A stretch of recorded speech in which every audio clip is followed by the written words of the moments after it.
Hey y'all, welcome to the tent, Johnny. That's all I'll take. Y'all, welcome to the Jen and Tony show. I'm Tony and that's Jen.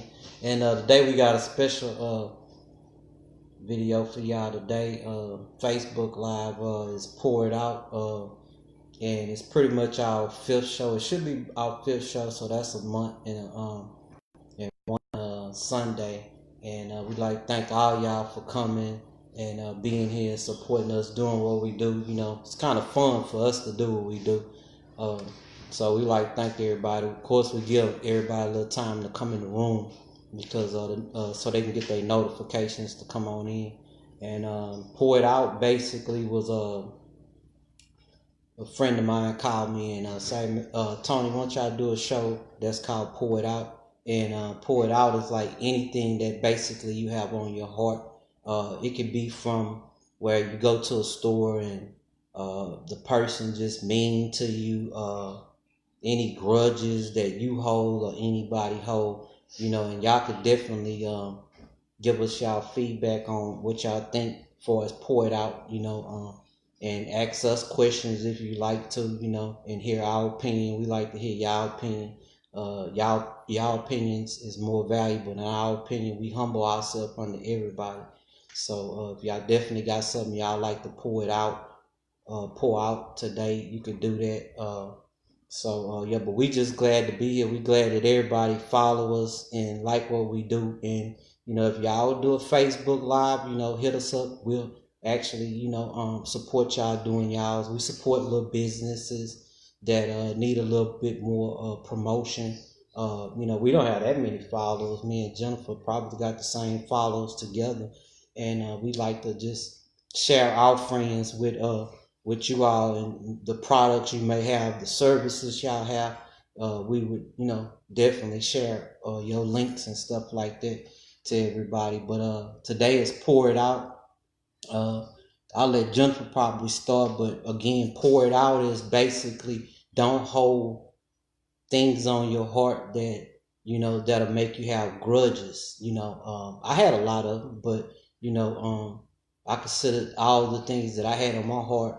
I kind of cleared them all up. Sometimes I deal with some, like just say for example, at a grocery store. If you go to the grocery store, say, "Hey, ma'am, do you know what aisle the sugar on?" And they give you an attitude or something like that. I hold that all day long. I used to hold that all day long. I still deal with it a little bit, but that's basically what Pour It Out is. So what you want to add to that, Jim?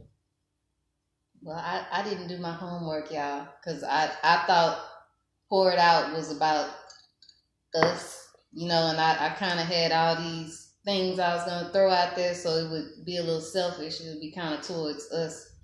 So let me think. Outside of us, I really don't have too many issues outside of us. So the grocery store, like at the restaurants, when they forget, your particular, like the other day, what did they forget in your order?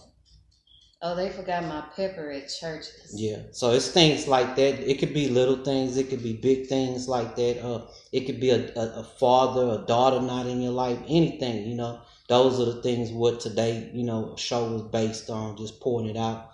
So yeah, those things like that bothers me because me personally, I know people that probably would do like if we're at Walmart and a grocery store and we ask for something and those people don't help you like you think like, well sir, I don't know, let me get somebody that can help you, that can do it. I know people that would take those jobs and be happy that they there, like at Walmart where they have the greeters that greet, those people. We got handicapped people that'll greet you, hey, welcome to Walmart. Those things kind of like brighten the people days up. And if it was me personally, if I worked at McDonald's, I'd be the best employee that I could be, because first of all, I signed up under the application. McDonald's didn't ask me to come there. They post a little posting, and we hire looking for what, smiling, friendly faces. That's usually what most people ask for.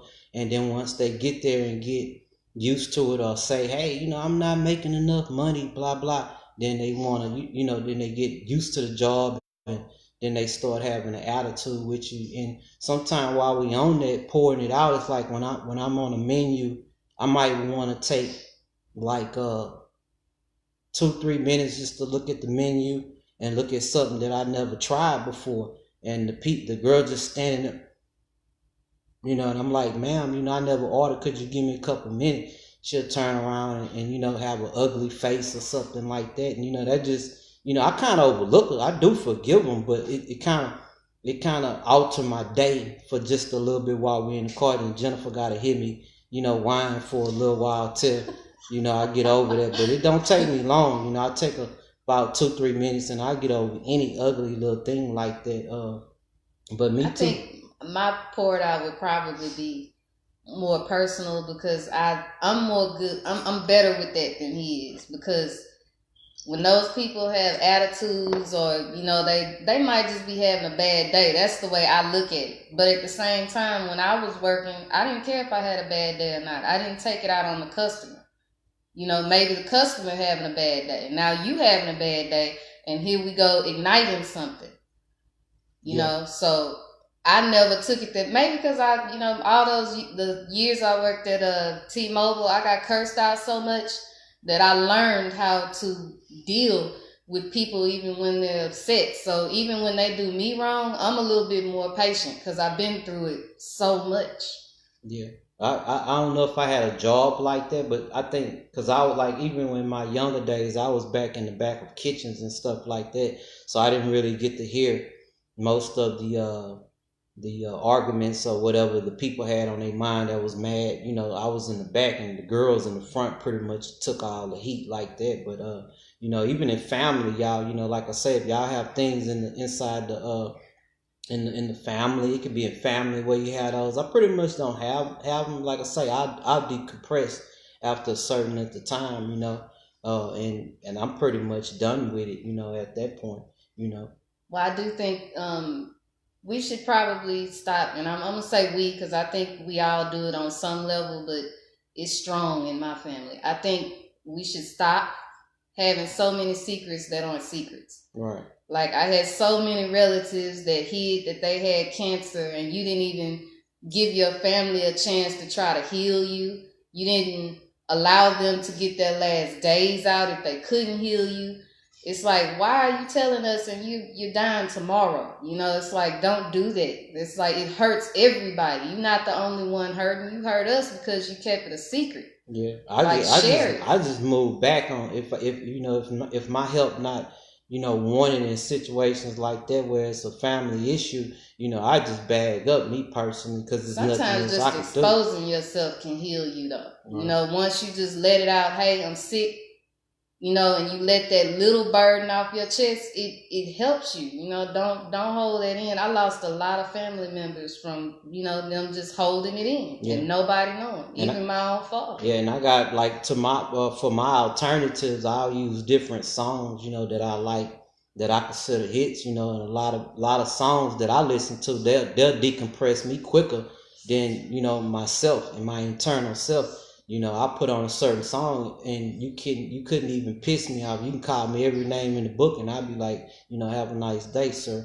That's how I decompress with a couple of songs and stuff like that, because I wouldn't want to transfer all that burden over there to her, and it didn't affect her. I know she worked different than I work, So, but on the sick part, I pretty much would be the one if we had to. Me and Jennifer, if anybody was sick and we had the individuals didn't have nobody to take care of them, I'm gonna, pack my family up and we'll volunteer to go over there and take care of that person, until they pass on or get better or stuff like that, So, but we definitely want, if y'all have some things that y'all want to pour out, definitely hit us on in the message right quick and let us know that things that burden y'all. So I guess pour it up to me was more like a burden.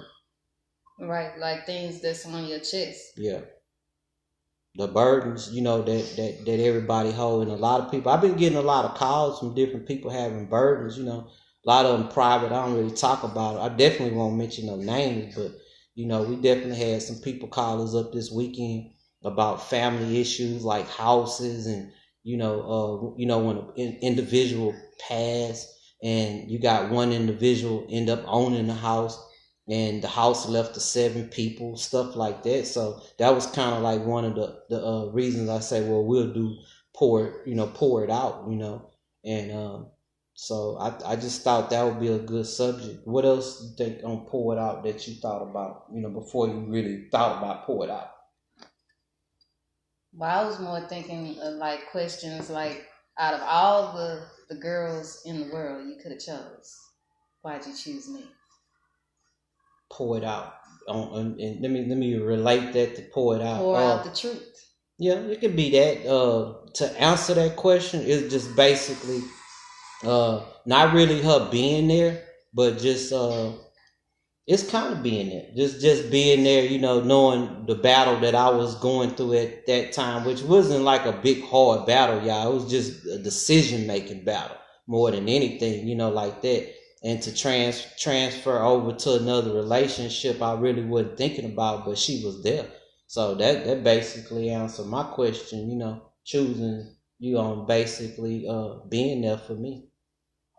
Oh, that's very sweet. She lied. I don't believe her, yeah. Don't believe her. So yeah, but and I had another one. I'm trying to think about it. Maybe like driving on the road with when we on the road. Oh, that's a good one. Let me hold that, keep that one. Yeah, but we got one say not having. I can't really see y'all. Let me touch the string real quick. Who is that? Not having women make me feel. Oh, y'all had a lot of comments. Yeah, we couldn't see them at first. We got them now. Steven says what?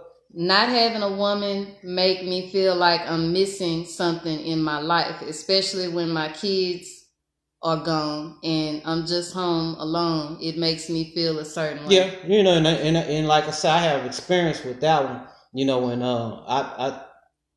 I had custody of my kids and had, asked them did they want to stay with their mama. Because me personally, once I had got custody, it wasn't a fact about the custody. It was just the situation they was in.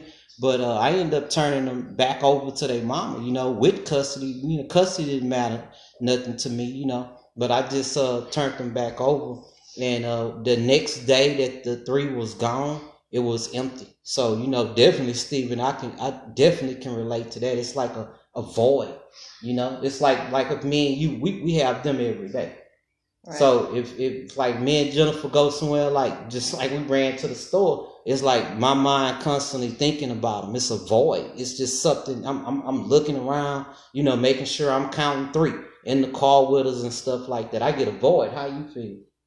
Well, I think about when I was single and even before dating, just being a kid and looking at relationships, I did not like being alone. Like I wanted a best friend. It's not so much of, needing to be married. I wanted a best friend, somebody I could talk to, somebody that could understand me, somebody that I could argue with. I mean, sometimes you want to, like if you have an issue, you want somebody that'll argue with you and tell you the truth. Every, relationship is not good because it's happy all the time. Right. So, I wanted that. I don't want no argument, y'all. I'm wave on that. Not argue like fight, but you know what I mean. The person that love you won't lie to you. Yeah. Because I've seen relationships where there were lies going around, but they smiling every day. Do you think we have lies? No, we don't. We don't. I mean, even if I don't say nothing right then, it's just gonna come out like a week or 2 later. It really don't matter. I'll be like, I'll keep it to myself, but some kind of way it ends up coming out because you really can't hide nothing in the dark. that would be kind of like a show called Truth Hurt. Yeah. That would be like true, and I don't have those. Like if I have to come to Jennifer and say something to Jennifer, I just come straight up and tell Jennifer off the heart. Whether it's bad or not. Hey, Jennifer, just for example, why you left that bottle of water there? It could spill on the floor and swell the floors up. That's how I am. I'm gonna just be right there and just tell the truth, so we can get over that real quick. And that's just a little example, but yeah, as far as the lies, I don't have it. I could truthfully say I don't have none of those things like that. And that's the status of a king. A king is a person that figured out, hey, this doesn't work. Don't do this, don't do that. So I don't have those things. I get on the radio and say, no, I don't have those things where I lied to Jennifer. I don't have those. And so at that point there, I keep the king status, and I won't break that. For nothing. Well, I'll tell you one thing. Like when we first started dating or whatever, it was people that had comments, outside people. I'm not saying family people, just outside people that knew Tony, like so-called friends or whatever. They would tell me things, and it was meant to make me upset. But I thought to myself, whatever happened before we were together has nothing to do with us being together now. So why would I get mad at you for, something you did before I ever met you? I didn't really understand that. Right. But they always threw it out there in conversation, Like in you talking about before or after you say, hey, here go your ring. Not necessarily ring, but say I'm dating you. Well, not even then. We were just friends. At one point we were friends. So why, I don't get it. Like, it's like they was, he was like this when he was younger. I'm right. He was younger. What does that have to do with I just now? Exposed that. Like, me learning certain things and stuff like that. Right, you need to look out for that. I'm like, no, I need to look out for what happens here and now and in the future. Mm-hmm. I don't look to the past. I don't want him looking at my past. Yeah, but even I could honestly say, y'all, while we pouring it out, even with knowing Jennifer as an artist, I still don't have things that that I can say, hey, I did this or I did that. I just don't have those, because at some point I'm looking at her as a potential mate. So at that point there, you say, hey, let me straighten up. I don't want to go in a relationship where it's got things that I got to keep from Jennifer or something like that. And it is considered a lie. Maybe it's a feeling.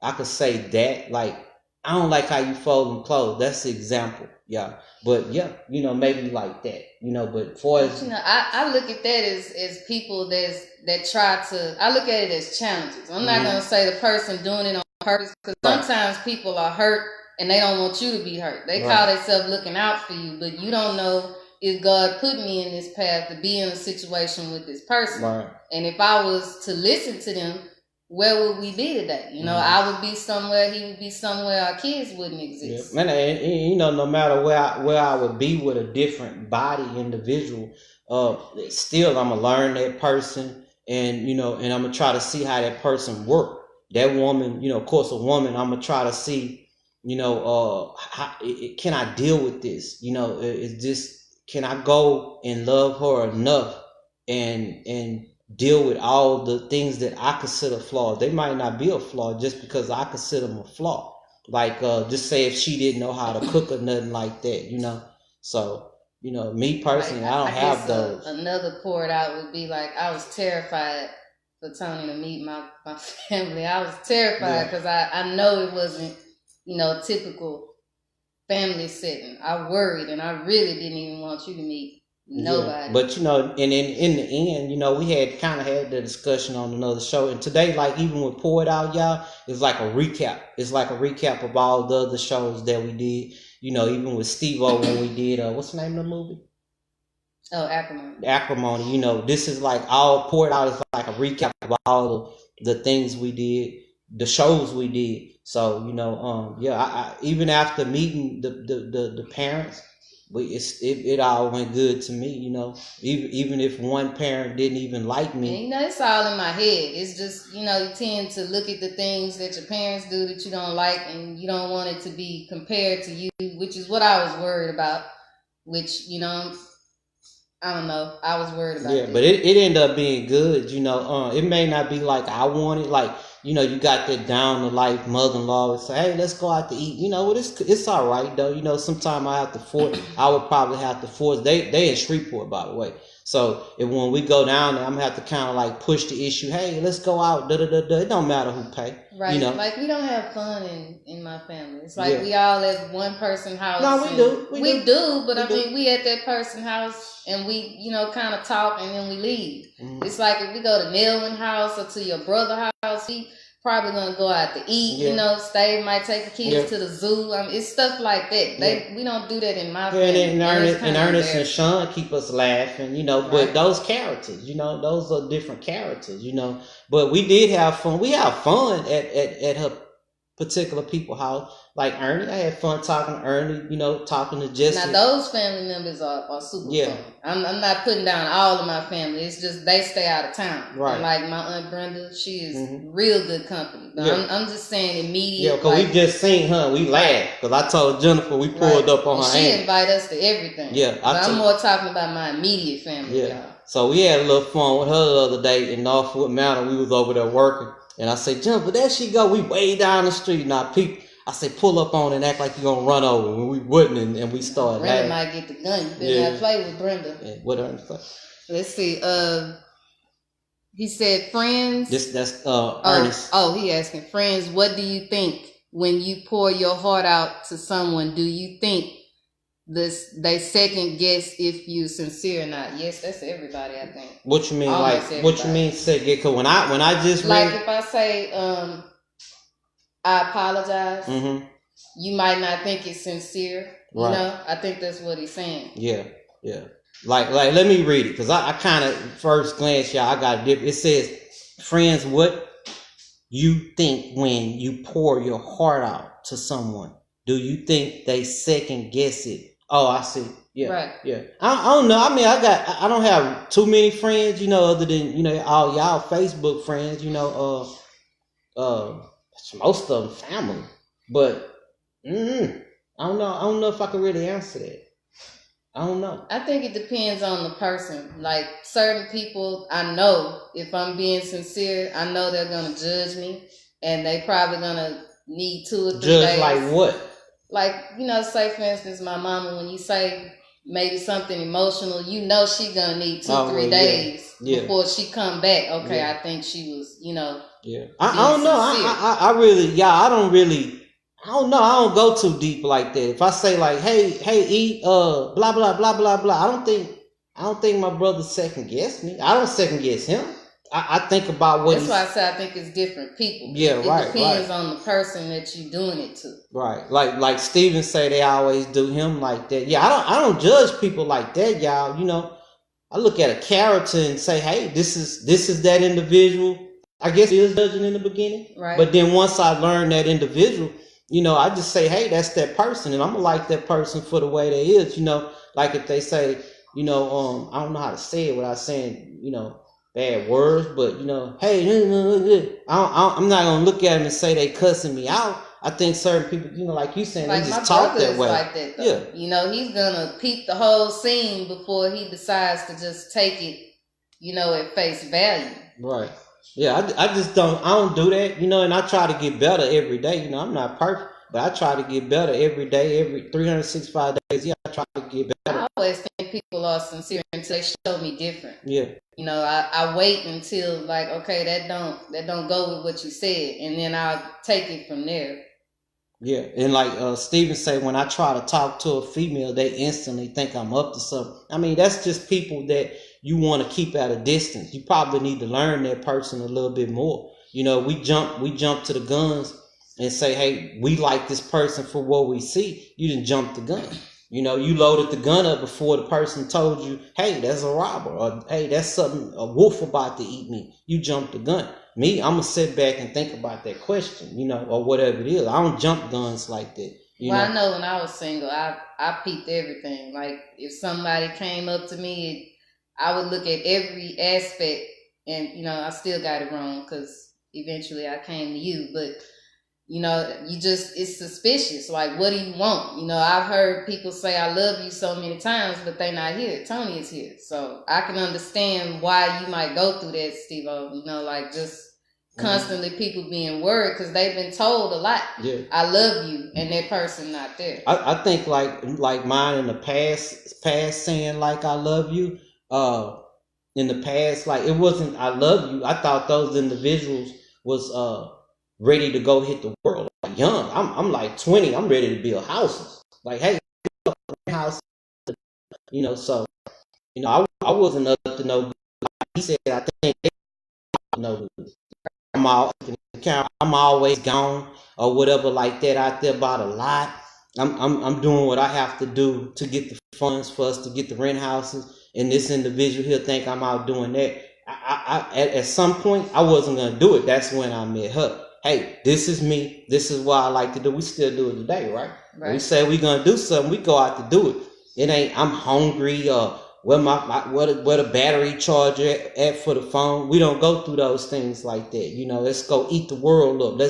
Let's take this only life that we got and use it the way that me and this individual see it. And I think I might have scared a lot of people, when back in my dating days, because they would ask me, what do you want in life? Mm-hmm. And my thing would be property, my own house, stuff like that. I don't think they was expecting somebody in their 20s to think that far ahead. Right.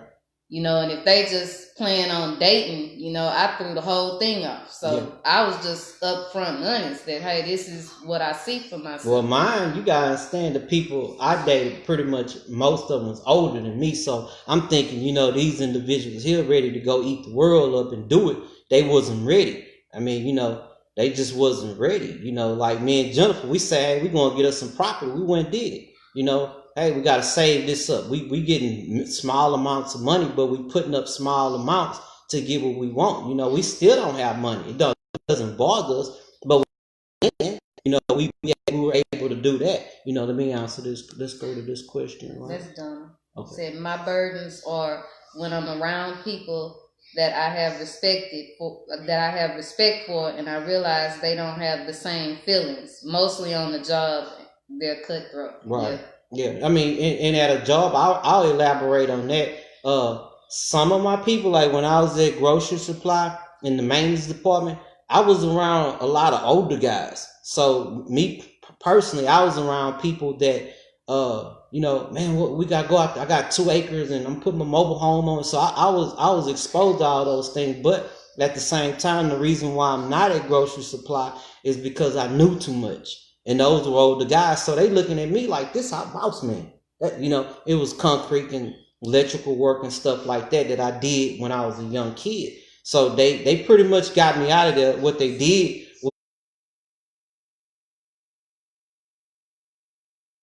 was that they told me, go get on that backhoe. I say, Dr. Freddie, I'm gonna get stuck. He said, no, David told us to go do it, so go get on that backhoe and dig that hole. So I go over there, man, this is not going to work. This is not going to work. I'm 22, 23 years old at grocery supply in the maintenance department. Love my job. And so I did that, and I got stuck. I couldn't caterpillar the backhoe out of there. And he said, grab a hold of that railroad track. I said, Dr. Freddie, they use that. He said, no, they don't use that. Make a long story short, they use that railroad track to bring in goods to grocery supply. So that capped me at $12 an hour way back in 93, 94. So they wasn't gonna let me rise up. So that's cutthroat. Speaking right. On Donald, they cutthroat. So I left. And that was the end of that job right there. And so yeah, I could definitely relate to stuff like that. But I didn't let it break me. I just tried at the city and stuff like that. Find another job that was, suitable for me, right. So we definitely deal with cutthroat, but it's cool. You just turn that into a good. You gotta understand, I understand now, when we had, last week when we didn't get Stave on, it was a reason. Right. We redoing things on the car and stuff like that. We sat home, it was a week, right? It was a whole weekend. We probably would have been doing our watch live in the car, right? On the side of the road. Our car broke down, y'all, but we still doing the show. When we have issues like that, y'all, we personally, from our experience, we just deal with them. We don't look at it like it's a bad thing. We get straight on it. Get on eBay. Oh, we need that part. Oh, bam, and then we get back rolling. A lot of people can't handle stuff like that. They get frustrated and stuff. I don't let the demons come in on me like that, y'all. You got to get me other ways like that. I know how to control them demons to a certain level where it don't get me riled. Well, I just look at it as when people are being a certain way that's negative. If you able to overcome it with positivity, that makes you stronger. Right. I guess in retrospect, when you were saying about you know, in McDonald's or something like that, Mm-hmm. I kind of ignore those people, even when they being nasty. Now I'm gonna go to the car and talk about it. Tell them, you see that lady such and such, but after that, it's over with because it's a joke to me. You have to be that hours, not me. You should be making your hour box. You know, you're heavy. I decompress like too. You know, it take me maybe. I'm trying to cut my decompression time down.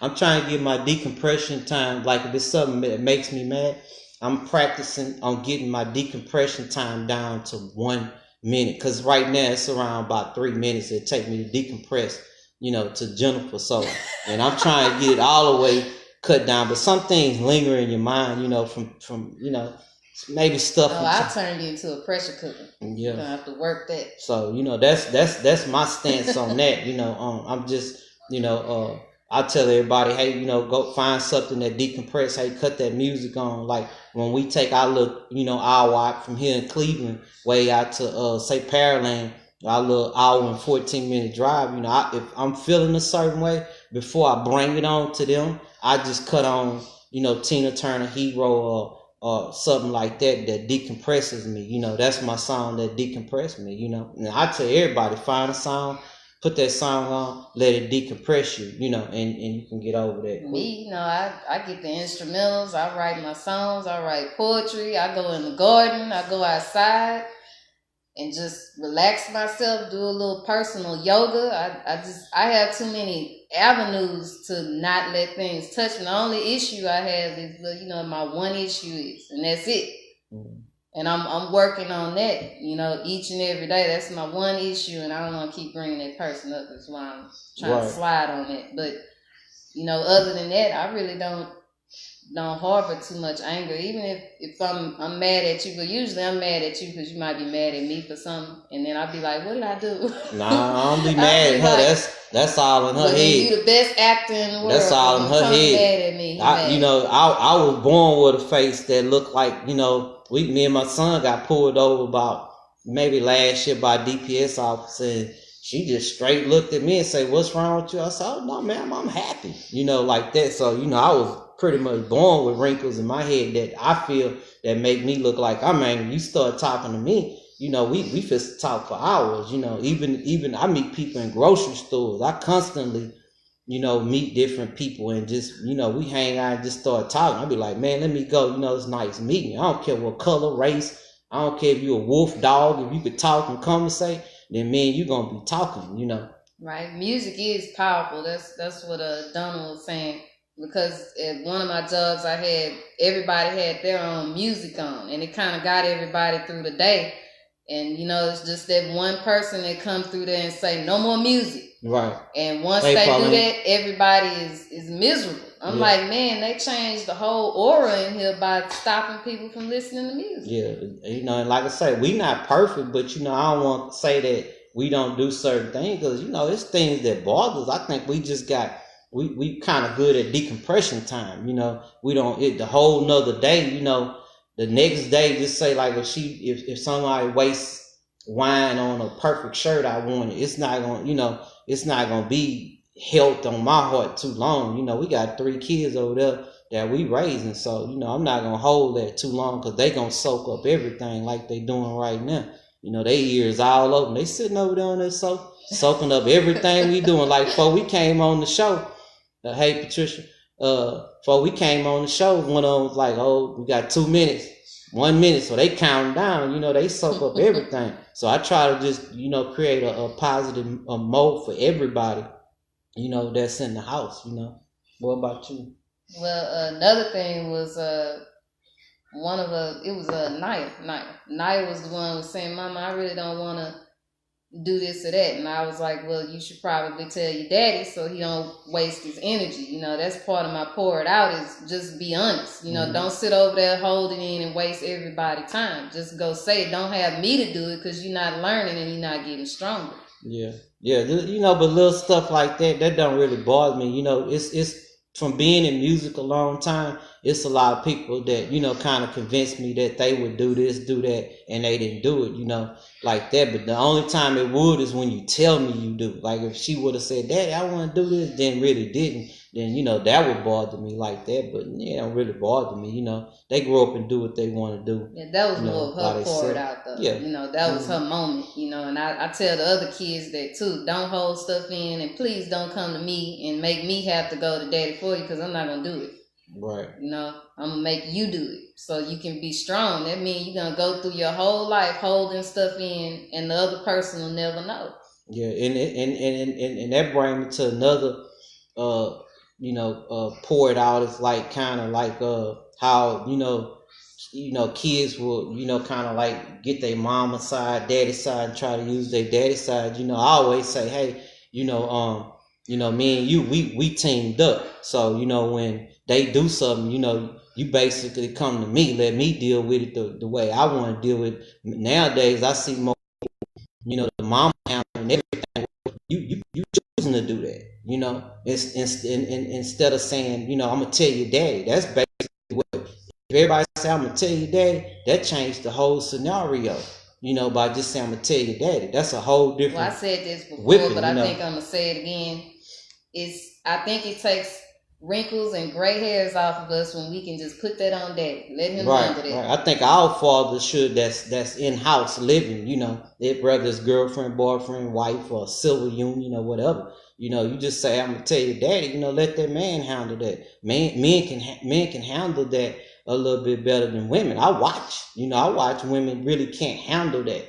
You born with more of a loving heart. So to maybe whip a child or punish them, take their phone. I watch women, kind of like always flop on that. Me, basically, hey, give me them phone, put them up, and I'm done with it. Like it's that. Hard I'm gonna cut when I have to do that. I feel guilty, like when you're not here and I have to. Nikita. Maybe they having a little scuffle and I have to get in the middle of it. Right. I hate doing it. Yeah, but then that's you taking position, from king to queen. King lead the house, the queen have to manage that house.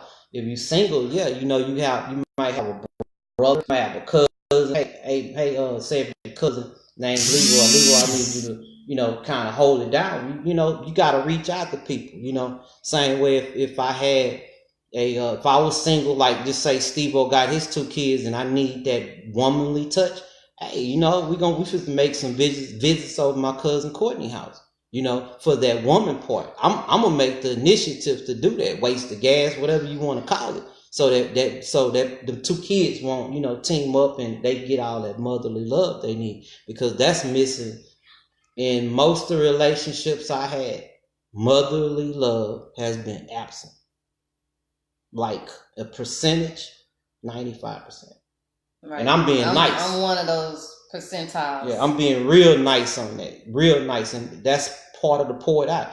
Hey, mama, intervention. I had an intervention with my mama. We talked about it on the show. Say, hey, mama, I'd do anything for you. Not that she said anything bad about me, but just say I went to her, hey, mama, why my name keep coming up on the phone line when everybody had, landline? And I say, I'd do anything for you, anything. And that was my intervention. So I pulled out right then. Ever since then, we've been just like this. We haven't had no problem. How many years ago that was? Man, about two. No, it's been longer than that, because he's been living in the house 5 years. Stay been at the house 5 years.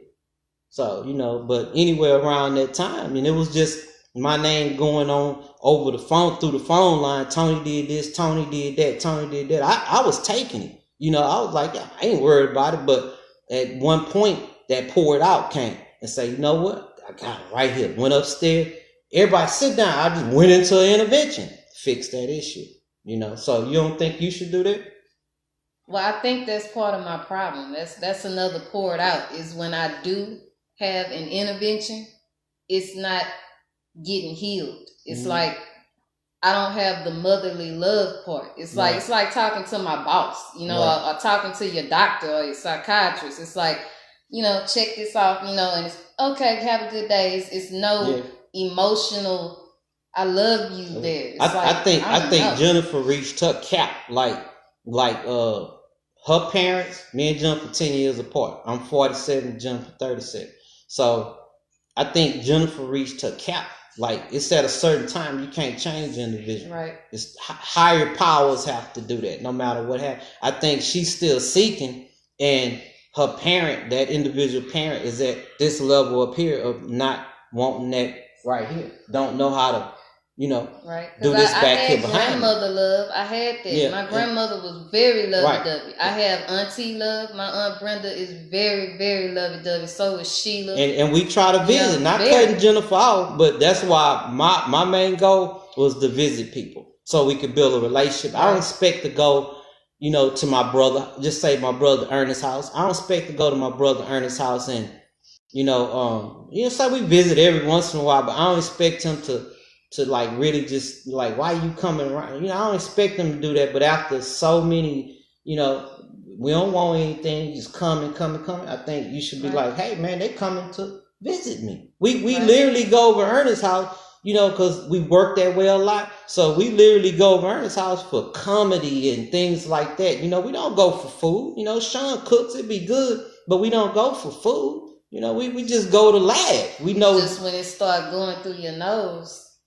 Yeah. You start heading towards the kitchen. Yeah, it's not like we go there. We actually go to visit. So if we go to somebody's house, man, we actually go to hey, what y'all doing? What y'all watching? Let's do something or something like that. And I had daddy love too, so I want to throw that in there. Definitely had daddy love. Yeah, Pauline say, don't wait till it causes a problem, right?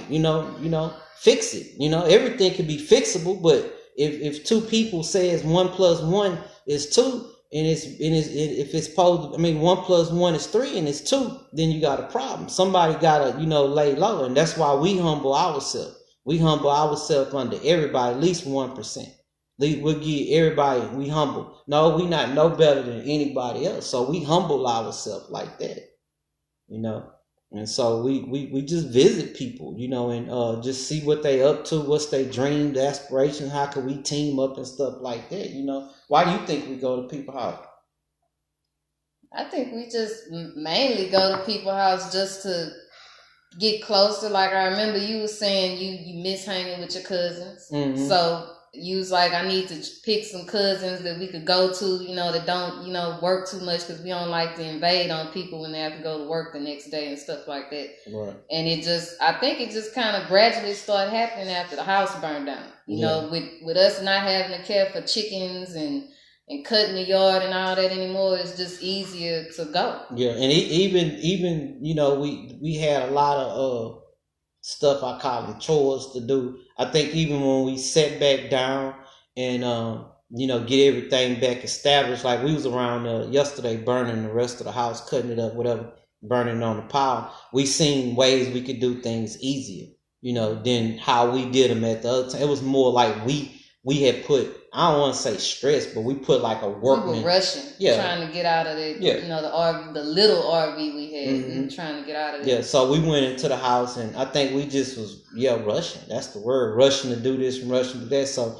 with that incident, we kind of slowed down. Like, man, we could have took our time. We could have did this, that, and that, and all have been well. It's kind of like moving a new house, You kind of want everything new, and you could just take your time. As long as you have a TV, somewhere to sit down, bed, sleep, like that, you just take your time. You don't have to decorate the whole house in 1, 2, 3 months. I think we were ready for parties, though. Like, yeah, we were. Ready to that's a good point. And we wanted to set the yard up. We had the big old barbecue pit. We had the outside kitchen. Because we come from that. Right. We was ready for that. The place we actually came from, we literally we like social gatherings, It's not you have to bring nothing. It's basically, hey y'all, come over, let's do some garlic wings, some lemon pepper wings, drink 1 beer or tea, whatever, wine like that. Yeah, we were probably trying to hurry up and get to that level right there, But I think now, like when we touch back down on the place we looking at now,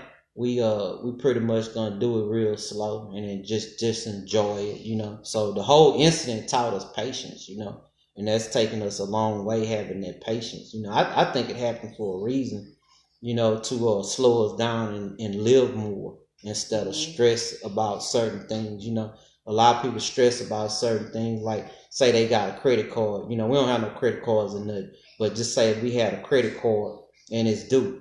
and that lady over there calling you. I mean, that lady don't care about you.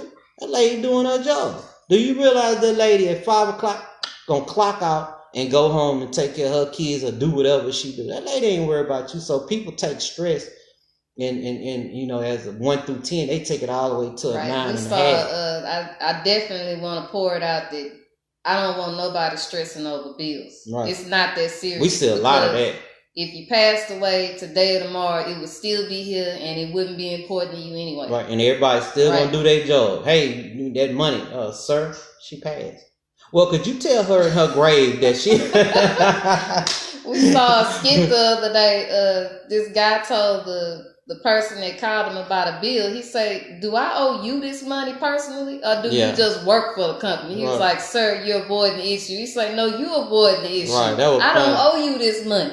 I owe the company the money. You can call me tomorrow." So, you know, it's that easy not to take that stuff so serious. Yeah, just execute them. You know. Anyway, the credit game is to the point where, you know, hey, you got 7 years. It's gonna be gone anyway. Hey, yeah, just wipe it out. At some point, you gotta go to the war and realize it's 100 bill soldiers over there, and you one individual, and your income can only shoot off so many bullets.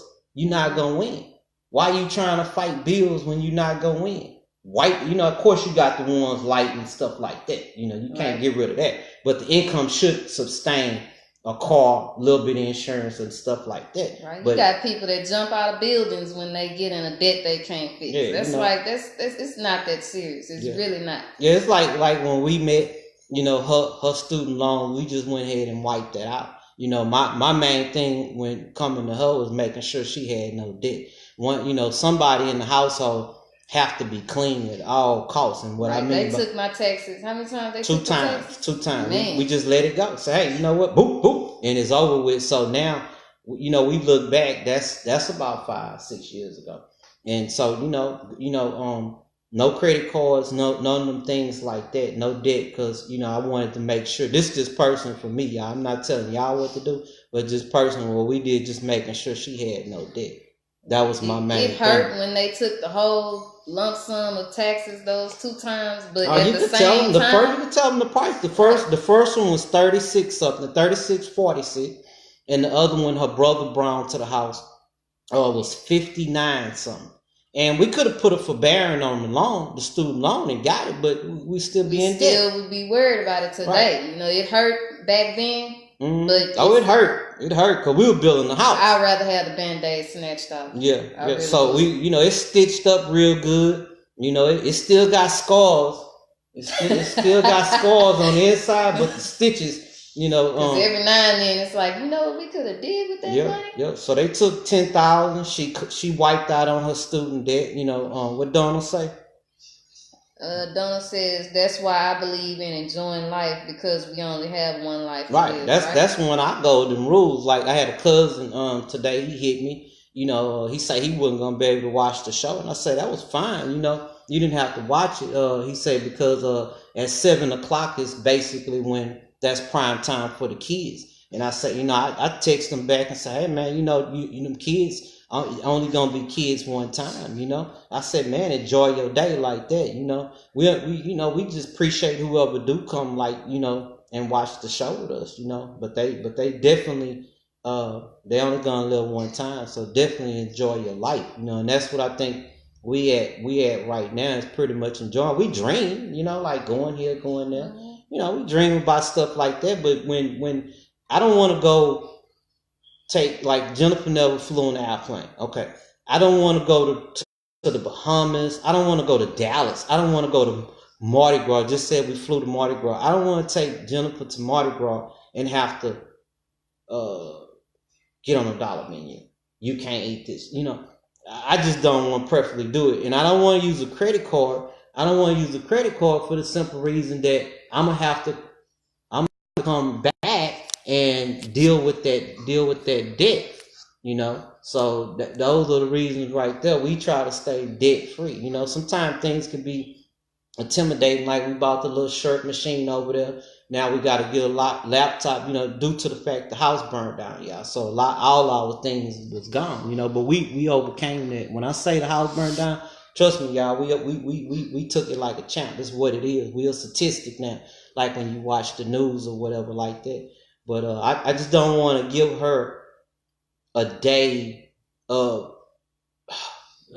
Let me look at the cash app. Let me look at the bank account. I wouldn't want to do it. I've been there, and I wouldn't want to give her that. So basically, we'll put a budget, a higher budget whenever it comes. I don't care when it comes, as long as we get to do it one day. But that's debt, and of course, debt is dead, because you're worrying about it, You got a question? No. Okay. But I'm thinking maybe, like my sister, that's why she travels the way she do now. Mm-hmm. Because, it's just something that she never done. That's like her pour it out. I guess we did kind of go places when we were young, when they were young. That's not countable though. We talking about more in adulthood. Right. Like what you saying, Right. So I think now my sister was at a point where I want to live life. I want to see the world, and she doing that now, which I admire that. And she was like, well, you should do it too. And, I'm like, well, we travel. I don't mind traveling, yeah, but it's not a focal point. Like, right. I don't have to get on an airplane and go see the end. That's just not really traveling. Traveling right. is really enjoying family. It's going to bounce back to go and see people who are important. Go and see a statue and go and see my brother, my mama, my cousins, like little Ronald not here with us to go see little Ronald. Hey man, right now that would be something that's traveling, right? That's traveling. So for me to go see Mount Rushmore ain't gonna talk to me. Mount Rushmore gonna give me a visual. Okay, you was nice, Mount Rushmore, but my cousin, my family, give me more than that. I might talk about that more than anything. Like, man, remember we had fun over there. Remember Ronald did this, Ernest did this, or Stephen did that. Come on, y'all, be for real about that, man. Now, I do like to hear the stories though. Yeah, like my aunt Kat and my uncle Ernie, they used to go everywhere, when I was younger. So they have stories of, man, we seen the biggest tree, and right. I used to like hearing it. I don't want to go, but I like to hear it. Yeah, think about it though. When like just say you have a family member who passed, right?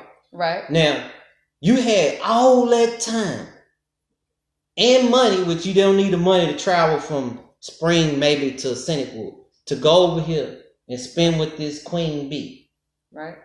Now, you tell me about all the places you been, but you can't tell me one. Hey, what you did? Did you go over there to see Maddie G? See what I'm saying?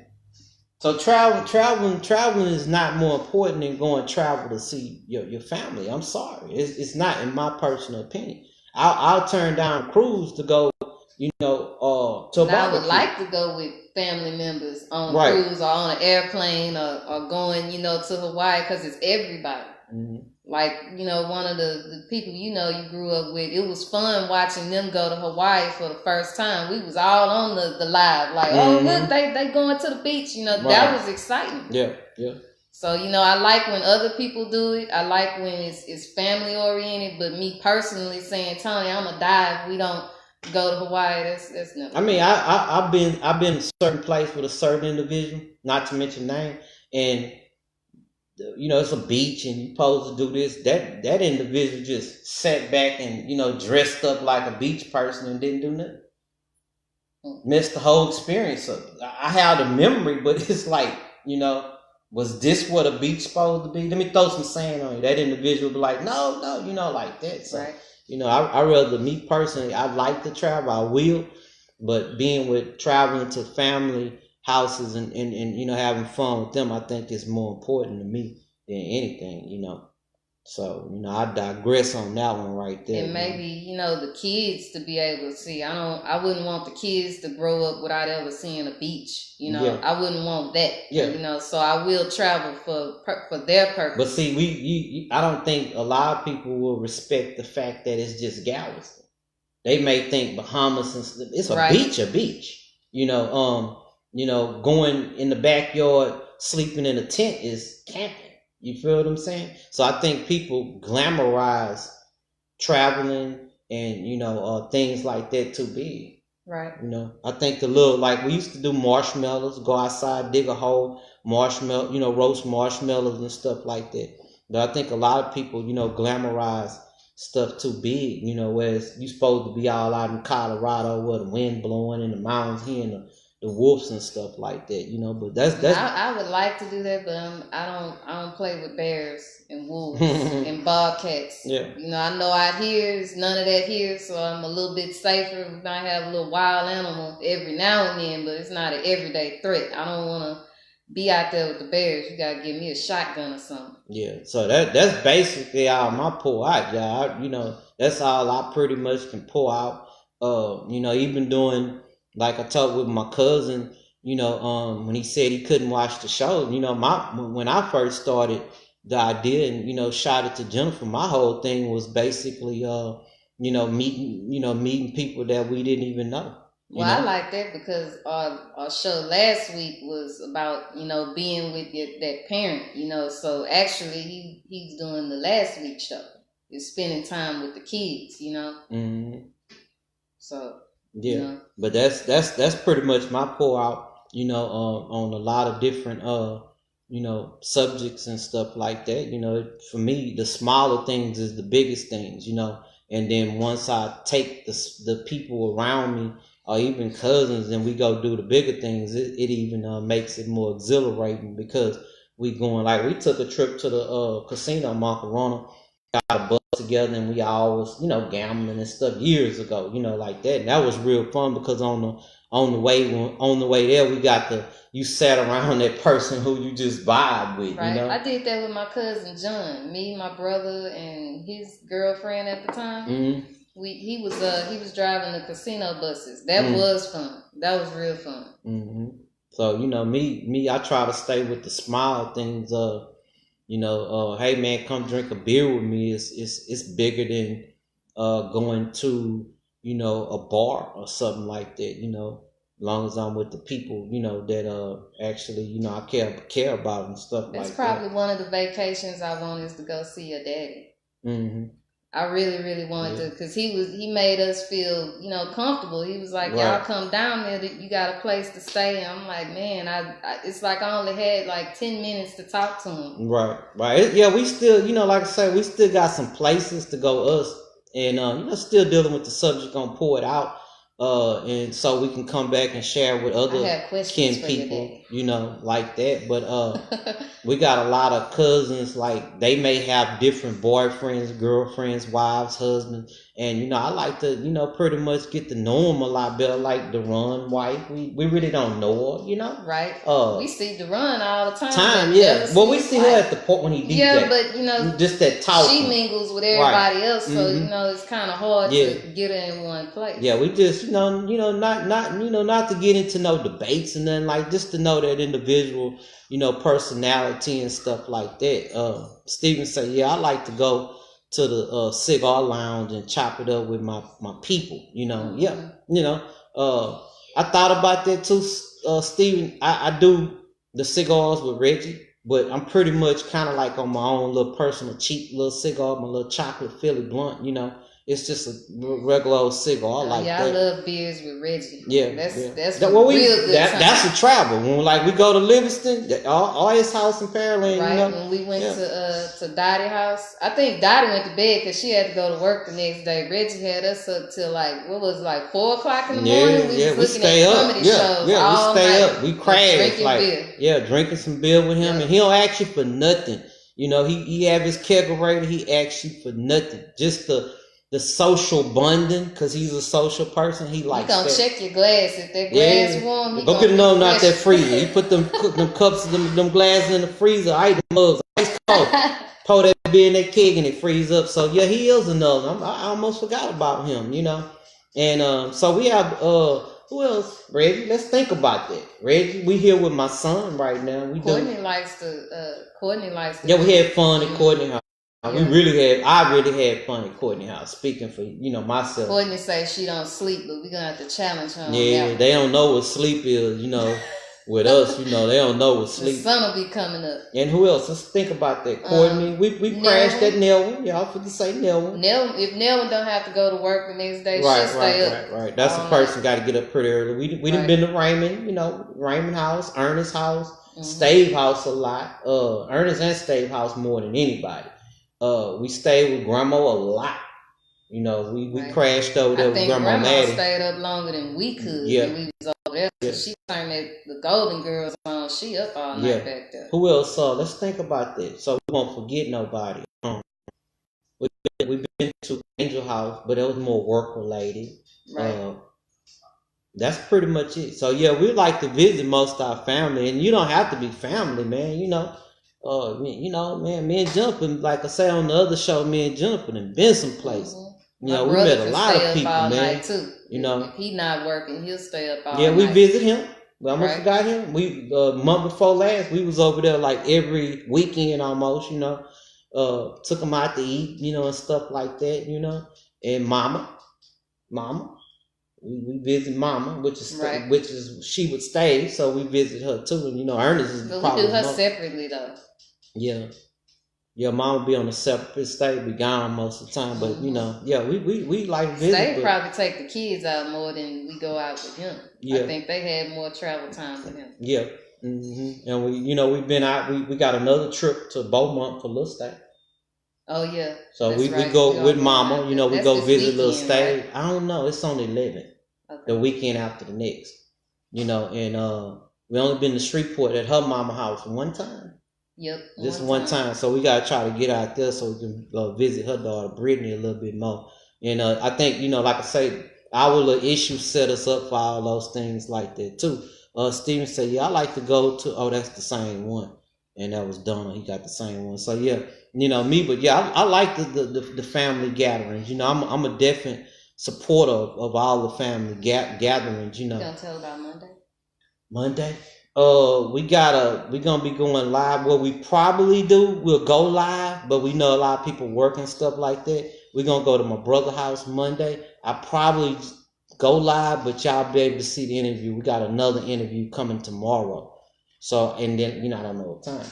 So that's gonna be the thing. I'm not gonna say 7:00 or nothing like that. But we got another interview. We finally got Stave. Hopefully we can keep him for tomorrow. And we're just gonna be about relationship, his take on relationships and stuff like that. But that's it on far as pouring it out for me. The only other one is basically just mending relationships with kids, my kids, parent. That's it. And some of them I'm gonna choose to kind of like opt out if I feel like the situation is not worth it. Before I get back bitter, before I let the energy make me bitter. Not saying that individual make me bitter, but before I get that way, I'm gonna make sure that I'm ready. What about you? Mine is just basically pouring it out about I don't think people should stress the way I get to see them, because I have more of a view because I'm a stay-at-home mom, so I don't have the stress that most people have. And when I have that compassion when we go somewhere and they don't want to serve you, but it's their job, like don't be like that all day. That stuff goes into your system and eventually you get sick. Yeah, I just changed my job. That's why I don't take it personal. I feel more sorry that you're not happy doing what you do. Like I loved when I worked at the Minute Maid Stadium. I didn't care that I wasn't making a lot of money, only worked 2 days. I love that job to death, and I was there from early in the morning to late at night. You gotta love where you at no matter what, and that's how you rise. You can't raise if you're gonna, just be angry all day, and I don't like seeing people like that. Yeah, I want y'all to be happy. Yeah, but Burger King workers, McDonald's, especially McDonald's, that's probably the worst place. Every McDonald's, they have so many attitudes. Yeah, on any subject, you holding that stuff in, gonna start, popping out them gray hairs. Go tell that man your issues, or tell that woman your issues. Go talk to your parents. Go tell your sister you mad at her. Get that stuff over with, so you won't be pouring out all that negative energy. Yeah, because it's gonna go just like if you transfer into relationship, it's gonna follow you up into that to the other relationship. I tried my best not to let none of mine go up into my next one because I tried to characterize this individual by themselves. But sometimes it might, and me personally, I just walk outside, decompress, and do my own thing, but don't allow it. How I do it is not allow it to affect you, because I have a lot of people, and it's not basically family members. We know a lot of people, and we meet a lot of people even out here. We never basically lived out here before, but we meet a lot of people, and those people, just almost like family. Don't be angry in the Dollar General line. Yeah. Y'all know that line don't get long until you go in there personally, and everybody run up there. Don't give that cashier that hard day like that. Right. But I believe if you angry, you go to that person and hear let that person pretty much speak first, and then you'll be able to get something done when y'all come back together after both people decompressed.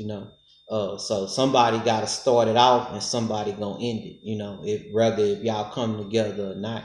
Because I know a lot of people hold stuff and they'll tell me, like, if it's this situation, like, I'm going through this, I'm going through that, and I'll be like, man, why don't you just go to that person and say you sorry? Nah, but I ain't the one who did it, man. You gonna go into the situation, somebody got to start first. It hurts you more to be bitter than it does that person that you mad at. Yeah. It hurts. And sometimes, like us, we got a soft approach to it. So, like, we doing this show, if somebody came and say, well, such and such do this, such and such do that, I'm like, well, don't you think it's both people issue? And the other person will say, nah, such and such to do this. I'm like, well, you ain't getting nothing done. You ain't, it's kind of like I always tell, if a man come to me and say, man, she don't clean up, are you buying the proper equipment? Are you buying the broom? Are you buying the mop? Are you buying the bleach, the whatever you clean up with? Then, I had one individual look at me and say, huh. And I knew at that point he was gonna go buy the proper equipment to get that house clean. How you gonna complain about a woman cleaning the house and this individual may not know what the proper dustpan is or this like that, things like that. So for all the guys, buy the proper equipment. You want the house smelling like that, go out and buy it. Don't allow her to just go in the store and pick up what she only know what she know. You might want it different. So, when we clean up, I make sure we get the proper equipment. If I don't get the proper things, bleach, Pine Sol or whatever, I can't expect the house to be how I want it when I ain't gonna buy the proper stuff. How you feel about that? My thing is, it goes both ways, because women complain too. And I'm like, it's things you can do. If you don't like how that person dressed, then take out the time to go shopping for that person. If that person chooses not to wear what you purchased for them, then maybe you have to look at that person in a different eye, because there's some woman out there that's looking at that dressed man that you think is not good enough. It's a woman looking. Right. Maybe it's your eyes that need to be cleaned out. Yeah, and that go, not to cut you off, but that go just like I'm not really into it now, but it's the same way. You want a guy to look like this, go buy him some drawers. Go buy him some socks. Go buy what you like. Run that bath water. Yeah, run him some bath water. Yeah, it's things like that you can go do. I grew up basically, I hate to say that because it would make me seem like old school, but the women bought the men socks and drawers. Hey, what happened to that? Now, this was based on, back then, it's a little different now, with the newer housewives. Not that they have no problem, because we do a little things different and changing. But my thing is, whatever you complain about, find a way where you can fix it first before you go irritating the relationship. Right. Yeah, but I stay adamant on the house cleaning thing. If that woman not cleaning up like you like, go purchase the stuff properly to do it. Go get a steam mop and things like that. I always see them on the little Facebook skits, like that. And I always be thinking to myself, go buy the proper things for that individual to clean that house up like you like it. Same. It's the same thing as if you wanted your partner to lose weight. You know, you go and say, hey, let's go walking together. It's Right. the same thing. Hey, let's clean up together. Right. Like, you get the living room, I'm get the kitchen. You know, you wash, I dry. You know, it's that easy. It's not so difficult when you look at it that way. Yeah, you know me, but I stay out the kitchen because, like, if it get too complicated, that's on the soft touch she talking about. But if it get too complicated, I just stay out the way and let that individual do their job. You know, I don't want complicated. Right. You know, like I'm saying if it's that bad, because it's a lot of people where, you know, they darn near about to break up over these little nitpick things. Right. You know, so it's like, don't do that. Yeah. Y'all find some type of way, make it 50-50. If it can't be 100%, make it 50-50. Yeah, and you know, like I said on the other show, you know, I think we do it too. We do a soft approach. You know, hey Jennifer, I don't like that bottle of water there. You know, then Jennifer move the bottle of water. Hey Tony, don't dump the ashes there. We try to do a soft approach. You know, not that quick fix and then later on. Or you could joke about it. Yeah. You know. Man, forget you. I put my water where I want to. Yeah. You know, it's a joke and it's not that serious. It's like the bills. Don't take nothing that serious. Now, if somebody cheating, doing something like that, now you can be serious. Yeah. Yeah, I would try to do what I need to do to teamwork, Steve. But I try to do what I do for it. I don't even like personally. I don't kind of even like going into the cheating thing because we all grow up. You know. We're not 20, 21. Sometimes it take that person to cheat before they realize what they've done, which I hate that. That's a no-no, but hey, some people need it. Yeah, and I know a lot of people that straightened up after doing it. Yeah, and it's other situations, you know, like just say like you could say a person, you say look like that individual cheated, but then not knowing that other side of that story, you know, like hey Jennifer, I want a baby. Well, I don't want no kids right now, you know. Well, you know, I thought we were gonna go into this relationship with one child. I'm not saying it's right for that person to cheat, but if that person say, well, hey, you know, let's wait till, you know, and talk, you know, get specifics on it. I'm definitely not agreeing to that man cheating, but I believe that it took two people to make that action happen, you know, like that, you know, that happens a lot. I see that a whole bunch, you know. Oh, hey, you don't do this right. I don't want to go into Sex Wednesday, even though we ain't started Sex Wednesdays, y'all. But you know, yeah, little things like that, you know. It's just both people. Let's just go to it with a soft approach, you know. Like I always tell them with the, I'll jump a little bit, like with the kids with the daddy. That one, we gonna have to do another show with the kids and the father, you know. Yeah, we got a lot of text messages after that show. A lot of, you know, personal people that just wanted a one-on-one conversation. It was a lot of texts. Yeah, you know, it's a lot of people hurting. Yeah, I just believe, I don't care who it is, you know, if the individual. I was basically saying like at 18 years old. I wasn't saying like young. I was basically saying if a child is 18, that's considered an adult. You know, you could argue the point 21, whatever. But at that point, you have two adults. Regardless if I'm 47, that child 21, it could take either one to get the scale balance. You know? Hey, how you doing? You ain't met the call person daddy. Hey, this is Tony. You know, I'm sure they'll know who you are. This, you know, what you doing? Oh, nothing. I was just getting up here about to cook me something to eat. Okay, I just wanted to hit you up today. I'm gonna go ahead and go in here and talk to Jennifer. Bam. I believe that's the connection right then and there. And repeating that repeatedly, like we go exercise when we want to lose weight. Every day at the gym, right? Yep. On time. When we want to go to work. On time. Yep. To get that paycheck. So if you exercise, hey, how you doing? Call. Then within a week, it's, hey, Dad, if you don't start the process, you're not going to get nothing in the end. That's my take on it. And I stay adamant about that, you know, because at some time I was in a situation like that. And I was the one that made contact with the kid. And they like, here go my phone number, here go my brother, boom, it's done. You know, I hit them when I can. They hit back. Oh, I say, hey, what y'all doing? That might not hear back for 2-3 days, but I don't worry no more because I made that contact. You know? And again, for people with the extreme cases that have reached out to the parent and they just don't want no part of your life, that's a point where you have to allow At what that. age? I'm saying like adult. It's a lot of Yeah. people at adult age. Okay, so we saying 18 or older. Right. You pour it out to that person and be like, look, you wasn't here for me. I feel like this happened. You did this and this happened. Let it out.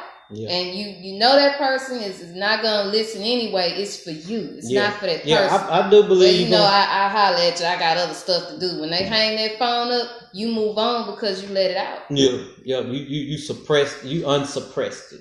You unsuppressed the issue, and like we did, we had the 4 little parts out of the verses. You know, maybe it's using that person to make that person a better person. You know, maybe that child would end up loving her or his kids even more. Right, let it make you stronger, not weaker. Yeah, because you're just gonna have some that just don't care, just don't want to be a part. But I think most people we talking about in general that we met around here and everywhere else, they want to force. Right. You know, it's like a magnet. You know, you got the south and the north pole of the magnet, and it just don't want to go. But we want to find a way where we can shave that magnet down and make it north and north. And you know, so it can go either way. It's not going to go. The magnet won't go together. And that's what I be getting on the conversations with the individual. Right. If it's an oil and water relationship, say your piece and move on. Right. Because if it's meant to be, they will come back. They'll come back together. The child and their father, the child and their mother will come back together, you know. And it was a posting, and it said that they could do it if you stop worrying about the other person they dating now. Right. If you focus on now instead of what was in the past, like I don't focus on none of my kids, boyfriends or husbands or whatever.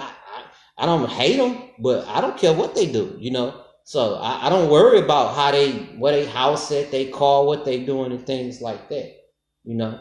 So, but yeah, that was our pour it out for the day, y'all. So, you know, we glad y'all came, and we do have the Jen and Tony show. I don't know how we gonna do the transition to get it over to the other page, but we probably do a watch party. But that is the official Jen and Tony page over there. We didn't know in the beginning that would be a good way to get this stuff to work over on that other side. So make sure y'all tell everybody to go over there and like and friend request us on the and look out for our show tomorrow. Yeah, we got one tomorrow. We just don't know what time it's gonna be, but we'll let y'all know. Right. So yeah, I don't want to. If he get busy, I don't want to. You know, say we're gonna be live. But I'm gonna record it and then turn around and just post it and stuff like that on the show, and then y'all can go ahead and watch it. You know, but we want to thank y'all, for coming, and remember, y'all. Yeah, we got our promote sponsors that's non-paid that we'll put the posting up on there so I can have all of they right things on there. And we just got one of my sons came in, hey Monte, and don't worry about that, we're gonna keep going. And so yeah, today was like pour it out, y'all, and I thought it'd be a real good one. Like I said, it's just a recap of all of the shows that we had. We're going to go a little longer because, we're trying to recap on everything that we did. And but don't hold nothing in. We didn't hold nothing in. It was times we had to pour out to certain people like, hey, why this, why that, like that. And, once we got it out the way, it ended up being, pretty, nice. That the conversation, the relationship, once we pour it out, Mm-hmm. So, but like I say, this was done by my friend Robert, and he requested us to do it, and we just, like I say, y'all, please just, we growing. When you get a certain age, you just need to grow like that, and so we I'm steady stuttering, but I'm just thinking, on the recaps of everything, like everybody. I'm thinking about people that holds it in. I'm trying to think of that subject. That's why I keep stuttering like that. So many thoughts. I'm trying to reach all those particular things that's bothering different people, like bills and stuff like that. Just recapping relationship with parents and stuff like that. How we handled ours. They was easy. They were easy. You know, it didn't even take time to fix all those things. And remember, y'all, you know, you worried about certain things, having things. You gotta understand, y'all. Not that we cared about everything that burnt down in the house, but we regrouped. August will be another year. Right. August. So, you know, it's not as bad as it seemed. You know, could we have insurance? Yeah. How would it work? I don't know. We still would have had to find somewhere to stay, do this and that and that. You know, so worrying about bills and all those things like that, I think it's just a waste of time. You know, and sometimes you just got, like I say, you gotta understand the war. The war can be lost, but it can be won. How would you word it? We was at war. We lost with the house burned down, right? But how did we win the war? We won the war because we get to visit people on a personal level. Right. And we get to hear their stories, and we get to share our story and see everybody's view. And, you know, just since the house being burned down, it's a lot of healing been going on. Yeah. I mean, I think that was the win for us, basically, and the future coming for us, you know, going to Courtney house, remember the birthday party 2 times. That's a win for me. I also feel like it was a test. Because we could have separated. You know, I could have, you know, well, I'm going to stay with my mama while you know, try to figure out how you're going to build the house again or whatever. You know, we could have separated and messed the whole family up. But we chose to stick it out no matter where we were going to go. Whether it was sleeping in our car, if that's what it came down to. Yeah, it went fast, though, y'all. It went fast, you know. So, if you know, I don't want to rate y'all problems because you might think your bills is worth more than, you know, us losing everything in the house. Not that we cared about everything in the house, you know, but, you know, it wasn't that bad. You know, in my family growing up, bills was a castle, you know, like literally something to fight against. Like my mama was sitting at the table with a whole table full of bills, just worried all day long. And it was never that serious because each thing that had a challenge, she tackled it and it was over. I'm like, you spent a whole month barking over this, and here you come find a solution after you calm down, and you wasted a lot of precious time and energy. Yeah. So like really on pour it out, basically, you know, just exactly what you said. The more you stress over it is the harder you making it, you know. Let me go ahead. So, I don't know. I mean, I guess, you know, my vision of pour it out is letting everything go. And, you know, no matter what it is, let it go. You know, that's my biggest thing. It's just from watching everybody stress. And most of the situations that we were there to witness with friends and stuff, it wasn't even worth stressing over because they over it now. They in a whole nother zone. They better for it. You know, especially, you know, I don't know. I try to think of everything. Me and Tony been through a lot, y'all.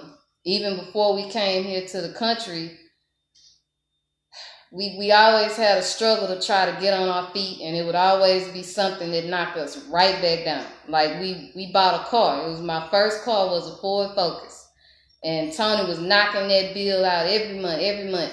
And a situation happened, and we got behind. We owed $900, and Tony made it happen. Though he hustled that whole month, and he got that $900. He said, "Go pay it." I went to pay it, and they put it towards the principal and not the bill, and that took us all the way down. Like the things we could have done with that money if we knew they were gonna do that, but we hustled that car. They couldn't get that. Yeah, car it was only we could have used the I forgot what it was called when you put the that month on the back end.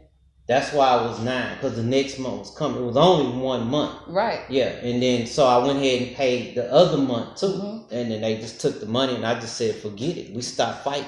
Right. Y'all don't want our money. They tried to come with that tow truck, y'all. Tony was hustling in that car. Yeah, we needed the car. We had to have the car. We had to have the car to keep rolling. You know, we had to keep doing what we had to do. You know, and once we got where we were right, what needed to be, what happened?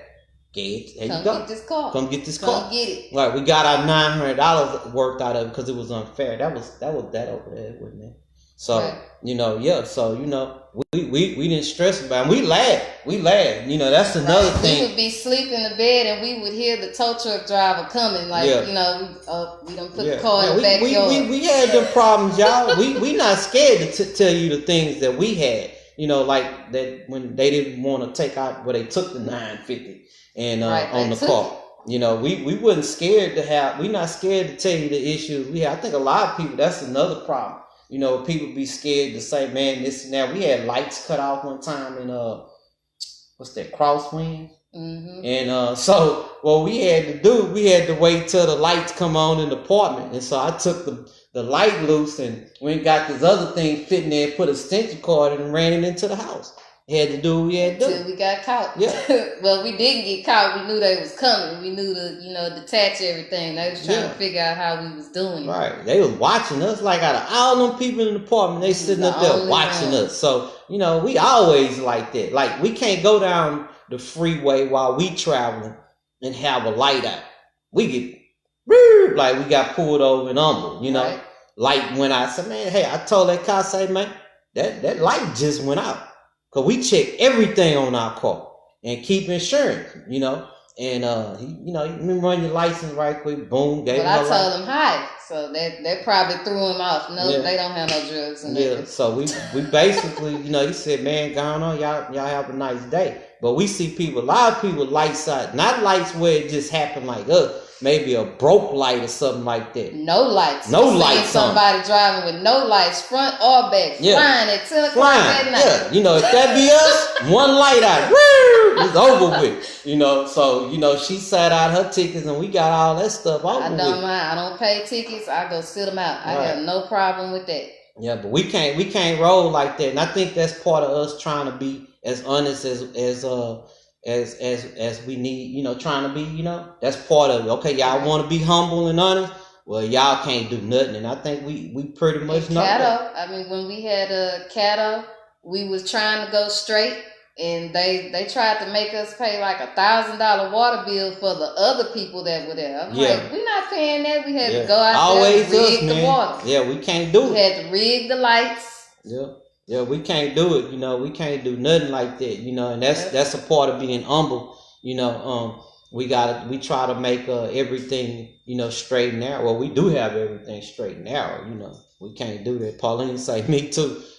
But yeah, it be like sometimes we come back from Houston down here and it be 2 o'clock, 3 o'clock in the morning. And the freeway clear.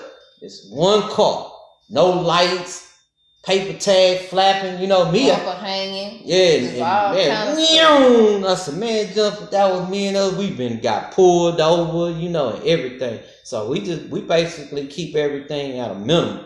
We're gonna keep our liability, up to date when we roll. It's like paranoia when we don't have it, We had to stay in a hotel once. Remember the one where they come and straighten your bed for you and everything during the day? We had to stay there because we didn't know where the heck we was going. But like even then, y'all, I didn't stress out, So I stay on that subject for a little while. I just don't stress out about it. I find a way to fix it, man. Hey, if I was in like a $300,000 house, me, the kids, and Jumper, and things got changed for his job or something, I'd be like, hey, y'all, we supposed to move.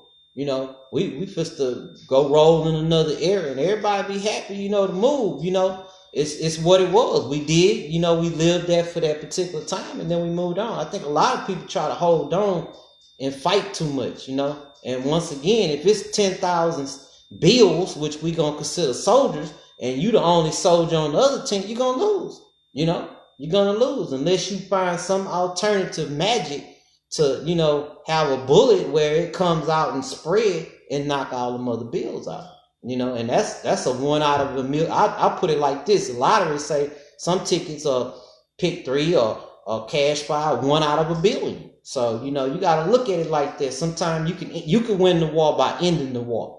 You can win the war by ending the war. That means you threw the white flag in, you saying peace. I'm out of here. Go fight somebody else, but it ain't gonna be me today. That's my whole message today on pour it out. Let it go. And a lot of people not gonna want to hear it. And I figured today we probably will get a lot of click offs. I know a lot of notifications don't come through, but if you want to win the war, write a letter. If the person just too, forceful, like, write a letter. Text them, say, hey, I love you to death.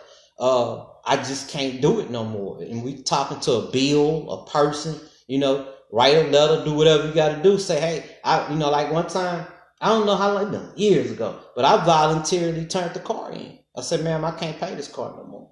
Right. I say, if I turn this car in, will you possibly not, can you put some form of something in the computer where it won't go on my credit? The lady said, I sure can. And that lady made sure that car didn't hit my credit.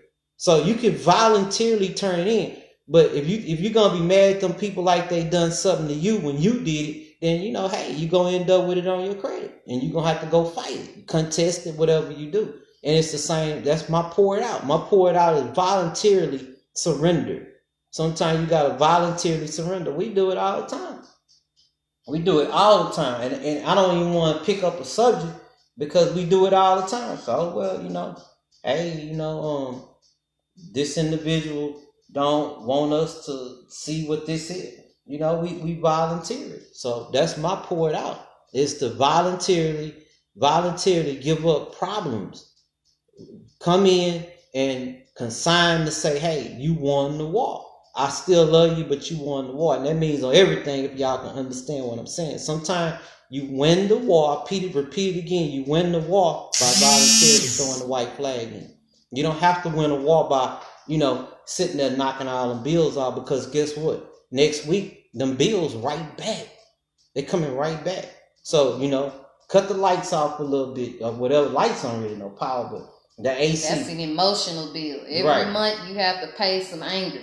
Mm-hmm. Every month. Oh, I got to pay my anger bill today. I'm going to be angry for the next 2-3 hours or 2-3 days, whatever it is. It's too gut wrenching. And I didn't want to really get on the solar and stuff like that, but we lived on solar. We had our little days, but we laughed. Like when we first started, we didn't have the capacity in batteries. And, we worked through it. Like me and Jim be sitting there on Madeira watching the movie, that inverter.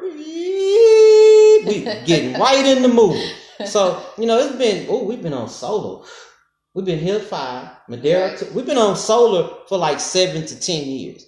And it works. But you got to be willing to go through the ins and outs on it if you're not financially ready. You got to learn it. It's just like if you was going to school to, be a teacher or whatever, you have to learn the ins and outs. Mm-hmm. And that's what we did, was learn the ins and outs. Once you know all that, it's easy. It's not that hard. Yeah, we started off with some cheap solar panels from Harbor Freight. And, they did the job a little bit, but, Jeff and they coming in, Tony, the power out, We was like, okay, well, let me see what I can do. We didn't have the reserves in the batteries because we didn't have the money, but we were billing, and we ended up owning our own power station. Instead of paying that $1,000 on that water bill, if we didn't create a Caddo, we put that $1,000 into solar. Right. We took income taxes, whatever we had, whatever I worked for, and we kept investing. We had 17 solar panels. They did the job. The solar panels wasn't the problem. The battery capacity was the problem. At the time, they was expensive. Now you can get on eBay or someplace like that, $2,000. You run your whole house. Like right now, y'all, this whole house is powered by solar. It's powered by solar. Well, tell them what we do here. Yeah, basically we have how many solar panels you have? 17? Oh, my son got 30. 30 you got solar. 30 now? Got 30 solar panels. 30 solar panels on top of the roof. You have Tesla batteries. 3 Tesla batteries. That's 15K. Plus he had backup batteries. He's got a backup he generator. He didn't have to do that. He wanted to. Yeah, we call it a solar generator like and that. And then you have a generator, for emergencies. Mm-hmm. Yeah. So, the TV on, everything, all our lights is powered by you, but you got your days, you got certain things. Like I said, we didn't have the money for the capacity of the battery storage, but, around there we did. Right. We made it. We had a deep freezer. We had AC that we couldn't get all the way work. We was just adding battery capacity to that. We only get a couple of hours on that. Let me pour it out there while we're thinking about it. I have to pour out that when y'all go to YouTube and look at people with solar panels, please stop listening to them. Right. We see people that say they turn their refrigerators off during the wintertime. We ain't do that. They put their refrigerators outside. They freeze ice at their neighbor's house. We never had to do that. No. We had a regular TV like everybody else. We had the refrigerators. Deep freezer. The deep freezer. Your hot curling iron. Your sewing machine. Everything. Blow dryers. Yeah, we used all that. All that. Simultaneously, we used all that. Right. So, solar, that was one way we cut down on keeping money in our pocket. By washing machine and dryer. Yeah. With dryer was propane, but it's still right, a heat element. Bought one. You bought one. But the heat element needed to fire up to like 1,500 watts. So, we learned a lot through them years. Like right now, with a good 5,000, we have a perfect system. Like tell them about the story when we was riding and then everybody's lights was out and we went to the store. Oh yeah, we didn't know everybody's lights was out. We was looking around like, man, it's dark out here. And we, our neighbor was like, man, y'all the only ones with lights. We came home and cut the lights on. Here too, but he was at work. Right, yeah, he was at work. So 2 people in the whole neighborhood had lights. Of course, maybe some people would back a generator. Right, because they do run generators out here. They know sometimes. But we never knew when lights was out, y'all. But let me go back to the subject. Our neighbor had to tell us. Yeah, that was basically on us finding ways to be free and do other things like that, So it was elements that, pretty much God gave. Every time the sun come up, the battery's charged. So God said, let there be light. And, same way with the water system, it's the same way. Every time it rains, you got water. So, I don't want to get into that one because that's a whole different, subject. But it's just like the city takes all of our water and they filtrate it and they send it back into the system. Right. We had the same filtration system because I got a lot of questions like, man, how y'all clean that water? You can buy filters at Home Depot and Lowe's. Yeah, same way as this one have a whole house filter, water filter. But same way you get in the pool, same way when it's raining, the water coming down your mouth and you drinking it, basically trying to wipe it off. Right. No different from going to a pool where you got 1,000 people at splash time, things like that. So, I'm just giving you clues, on how to get your water. Right. It don't have to be bleach treated because people don't like that either. If you get the one at Lowe's or Home Depot, it filters, all the water. They have big ones like this high. Yeah, it depends on your budget. It's not high. It's we pieced it together, and by no means that we have money, doing our water and our solar. By no means. By no means. So stop listening to those people on YouTube because they are wrong. They are wrong. We sit there and we laugh. It's like a comedy show. Like, man, they're going to have people afraid to do of solar. Right. You dare to do it. But that was one of the ways with all those little things like that we cut down on budget, And at that point, from there, we started growing. And we freed up a lot of little income to do little, other little things like that. And basically to not stress. I'm glad we didn't have the money for the solar panels because we started off with small solar panels. So if we had spent all our money on those smaller solar panels, here we find later on there were bigger ones we could have been getting. Well, technology started, it started being introduced to us and being shipped like that. Right. But that, like I say, y'all, that's one of the ways that we keep peace. That's the whole point of the subject. That's one way we keep peace. To win the war, sometimes you got to look at the opponent and say, you stronger than me. You stronger than me, and I'm gonna throw in my flag. And if you can't do that, then go fight the war. Go fight 10,000 soldiers with a little pea shooter or airsoft, BB gun. You're not gonna win. You're gonna have to call in the cavalry. If you have backup cavalry, then you putting your cavalry in debt with your bills. So hey, that's my advice to it all. That's how we stay peaceful. And I advise everybody looking, like Jumper say, look into the solar if you have a house or whatever like that and start investing into it. They even have systems where it reverses the meter, Right. Like we could have gave our neighbor our power and reversed his bill. Right. Light company like, hey man, your light bill went from 300 down to 50. But I didn't want to do it, y'all, because I didn't want him to think I was stealing his power. So if I'd have took a extension cord, plugged it into my system, and plugged it into anywhere into his box, I would have reversed his system. But he don't know, because he don't have the knowledge, so he probably would have thought I was stealing it. Even though the light bill would have been going down, he probably would have thought, I'm stealing the power. Right.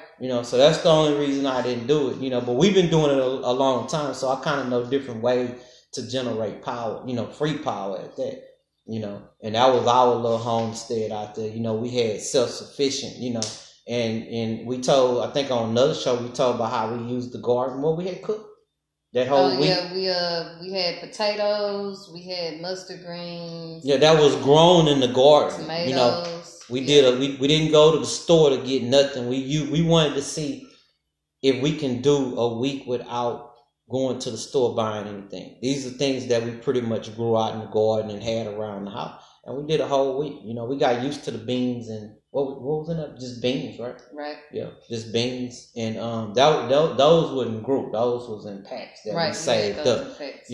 So you have to grow a lot of beans to make a whole, for the whole family, you have to have a lot of beans. Yeah. And that was just something that we had stocked up on. But those are the ways that we keep, everything balanced out, And so I had got away from sharing a lot of those things like that because people were so judgmental. Just over the years, I was like, hey, with the subject today, I'm going to pour it out one day and let everybody know solar real, peace is real. Financial stability is real. All those things is real. And that might not be your piece is to, have a garden and all that because we don't try to enforce that. Yeah. Your piece might be up in a condo, sitting on your balcony, but you stay, at your mama's house or something like that. Yeah. If that's what you want, you have to go and get it. Go get it. Because I had my next door neighbor was one of my friends when I was younger. I told him, man, you're so miserable. Every time you come out here to cut that yard, your mama fussing at you. You say, man, I don't want a yard. And years later, after he had a kid, with his girlfriend, he still stay in an apartment. To him, that's the life. Peace. Yeah, that's his peace. I don't have to cut a yard. I don't have to trim no bushes. I just come home, sit down, watch TV. Yeah, that's his peace. Wants. Yeah, we're not knocking none of that. We don't knock nobody. We just speaking out how we got peace, he felt like he work all day. He should come home, sit down, and have his meal. He don't want to do nothing else, and that's his peace. That's his peace. Yeah. We definitely not knocking nobody peace, but for the people that want to seek a different type of peace and to get away from that war that's wage. Bills is a war that's wage. I'm talking about not the ones we create. Like give me an Exxon credit card like that. We talking about ones that you can't change. Today your rate 25 cents, next year your light bill rate 30 cents, like that. You can't change.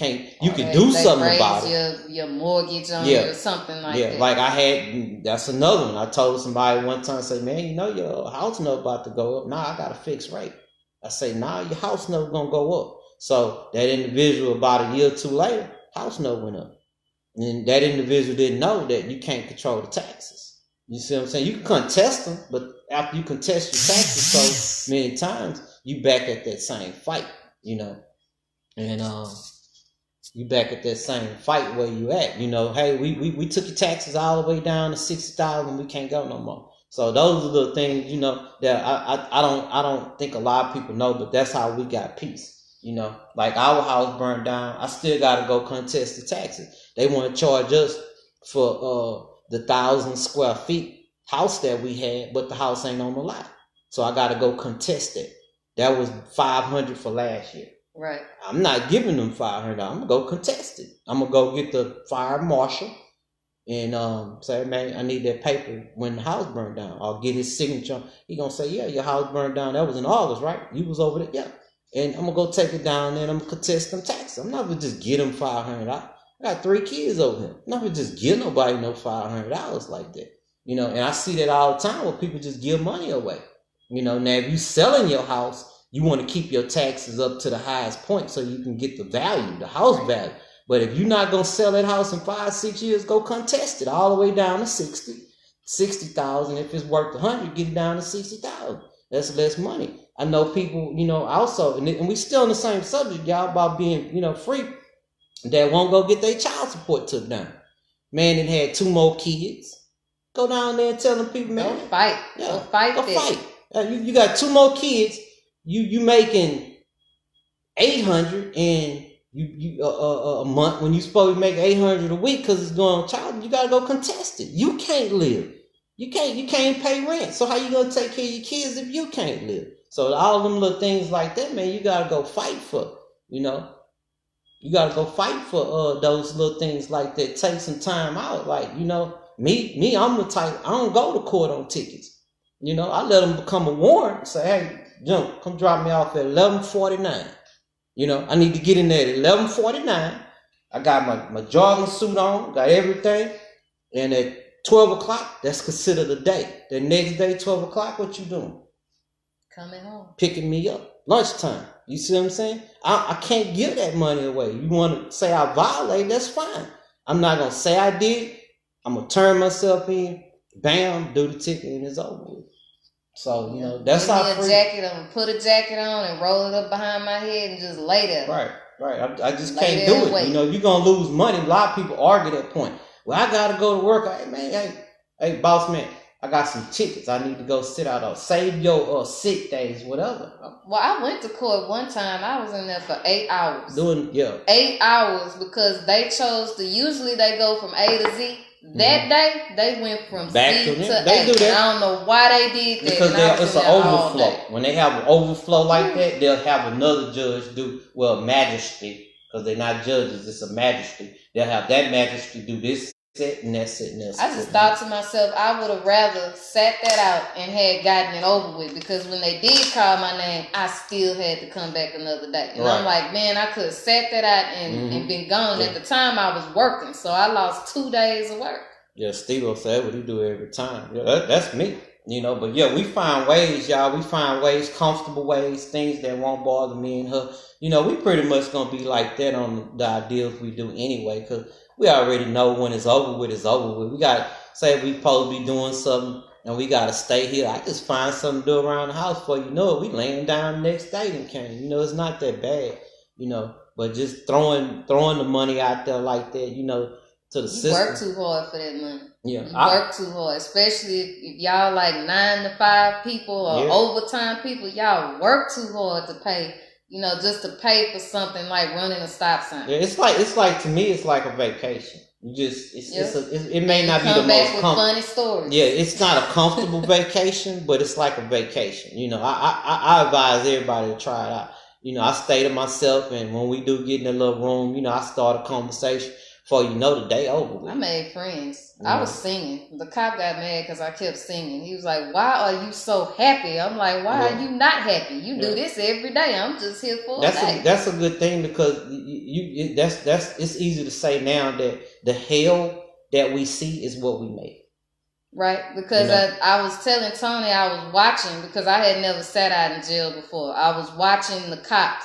As they come there and they check, you know, the metal and stuff that's on you, they have to turn in their metal too. They have to turn their gun in. So I was looking at them like, man, they in here. If a fight breaks out, everybody. It's fist to fist. Yeah, everybody in jail. Everybody in jail. The workers, everybody in jail. That's a hard life. Yeah, that's a hard job, you know, but everybody in jail, you know, for whatever reasons, where you went, what you got to go through. And stuff, that's a job for everybody. But that's one of those ways that, you know, another way we try to keep, you know, stay debt free, you know, not having. I didn't realize how dangerous that is. On the outside, we say it's dangerous because they could get shot. But on the inside, watching them turn those guns in, it's dangerous in there, because you don't know what person might pop off and, you know, do something. Right. That's dangerous. Yeah, I know we going a little long with y'all, but, you know, we was going to go, what time is it? My phone about to die. But we basically was going a little long, because it's kind of like 8:40. We about to go off, but it was just like almost like an anniversary of doing our 5th show, you know.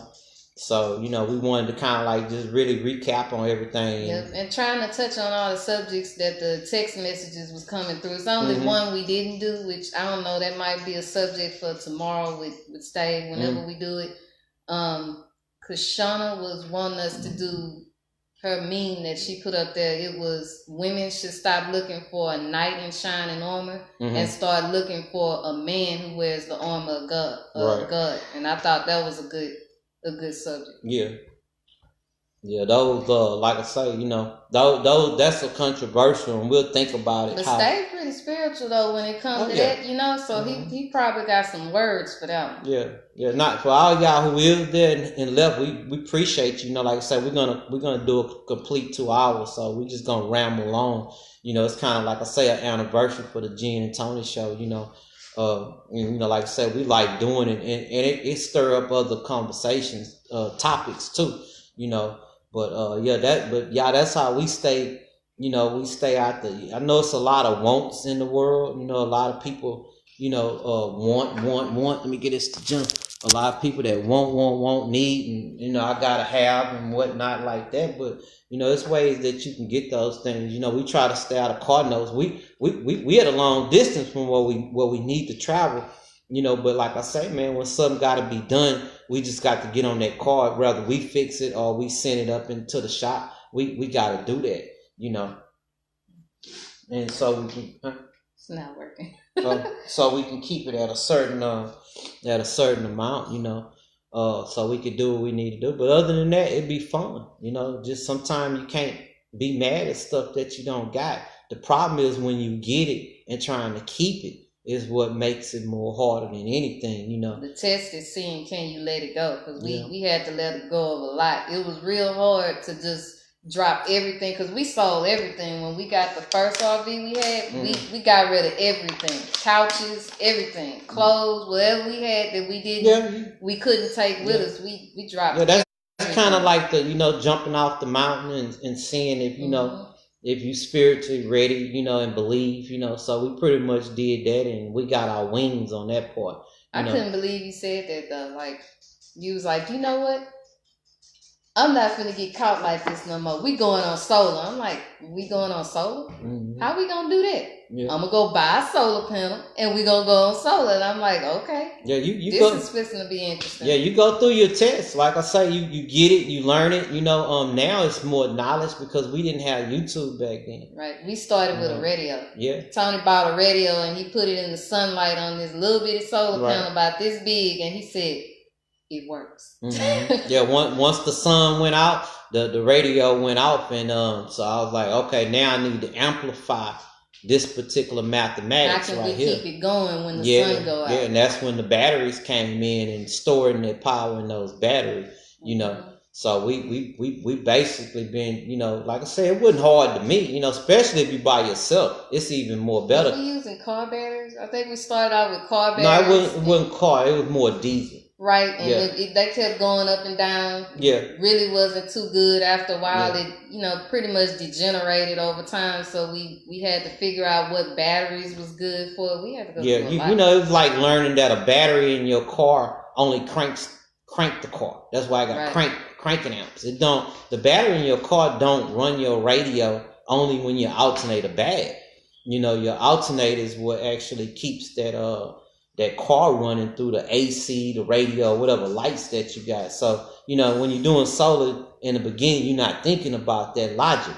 And once you start getting that logic, like, hey, I need a battery that could be, revived 50 times, 60 times like that, you start, understanding that, okay, this is what I need, because we didn't have lithium batteries, nowhere near lithium. We had the Trojan battery, but they was in golf carts. Revive the battery. Yeah, revive the battery. Epsom salt and distilled water. Yeah, you get education. You get a homeschool education on solar. Never burnt nothing up or nothing like that, because pretty much I know wiring.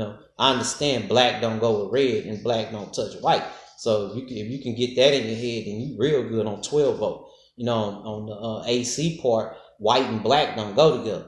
Black is the positive on AC. On DC, the black is negative. And once you get that little theory down, then you pretty much good. But that's all the trial that we went through on solar. I loved it, and don't have no problem with it. I still today, if I was to build a house, I'd be thinking about, putting this system in like this and that, So. Yeah, because the RV is definitely going to be solar power. Yeah, we got a generator in there, but we was contemplating on fixing that generator because it's packing weight on it, on the RV. So it's like you burning more gas. So if you put solar on there, which we know can work, it was just more like a backup. You still be stuck on the old way to do stuff. But I was like, I ain't want to pull the generator out the RV. But for backup system and the ACs for this summer, if we have a summer, I keep it in there. It's 6. We have summer. It's usually around. I'm saying this year. It's from 2 p.m. to 3 p.m. That's all summer. Yeah. And we go back to winter. Right. So but yeah, the whole RV will be solar powered. And we're gonna just do that for a year. If I didn't explain that, we're just gonna travel for 1 year, and then we're gonna have a property. So we might start building. I don't know. We'll just set the wood there and see. Think about a blueprint. Take our time. Ain't no rush to go in there. Because we already been there. So the RV gonna be all solar powered. And it works just like a house, y'all. RV, big one. It's just like a house, man. So we're gonna do that for a whole year. And save up to build another house, but it won't be nowhere near big, because we got 12, 9, and 7-year-old. We get that property, I'm going straight to the garden. Yep. Find my spot to grow my garden so I can have my peace. I miss my garden. I miss it so much. I got a lot of plants in the RV. Yeah, and I wish a lot of people would look into property. Like if you start purchasing your property right now, don't look at it, I gotta go build a house, I gotta go see it. You can get the property and pay on it, and it could be an investment. Where our house was, we paid like $3,000 for the lots. The lots worth $12,000, now. So we had an investment. That's with nothing on it. The house burned down.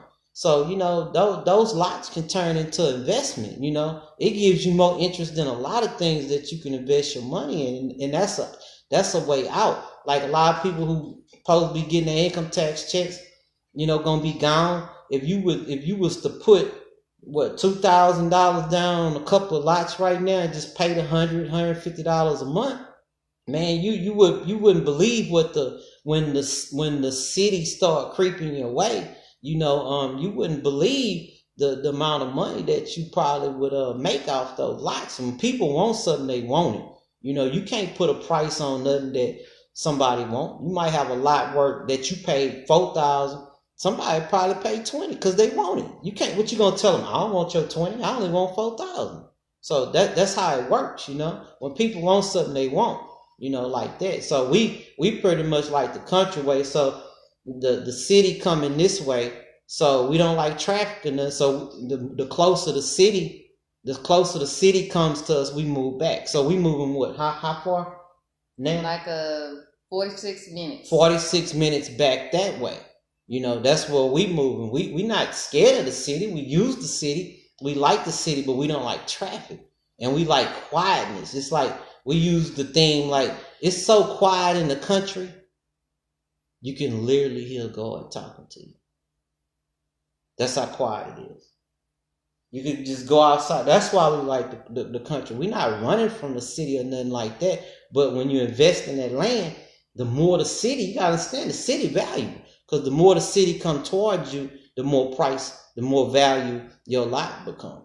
So, that's how we do our thing. I just wish a lot of younger people would, think about that, having that land, and the taxes on those land, the lots, each lot out here is like $24 a year. Yeah, I said it right. $24 a year. That's with nothing on it. So if you put, say like an acre is like 60, like 69, like $69. So if you put like a 600 square feet something on it, your taxes probably would be around by $500-$600, almost $1 per square foot, like that. What Steve say? Steve say he love the country's peace. It is. It is. Like over here you gotta deal with the dogs though, but we deal with that in the Yeah, but where we going, I don't think it's no animals out there. We're looking on Google Maps. It's in the woods, y'all. It's in the woods. It's like it's other houses out there, but everybody has their own space. Like they got like a whole 2-3 acres, everybody. So it's nice. And it's not being selfish. It's just that you know when you kind of out here, you want a lot of space for this, say a garden, your chicken coop like that. It's not being selfish. And it's real cheap. That's the thing. It's real cheap. Say if we had got along like most people get for a house for like what $200,000, $100,000, ooh, we'll have like acres. And you gotta look at the investment in that. You know, you throw cows. It's just a lot. You might not be a country person. Now, that's probably something I would do if I was a loan person. I would take out a loan to buy a large amount of property because I know I could turn that money. Right. You know, I watched my parents do that. So an acre consists of 7 to 8 lots.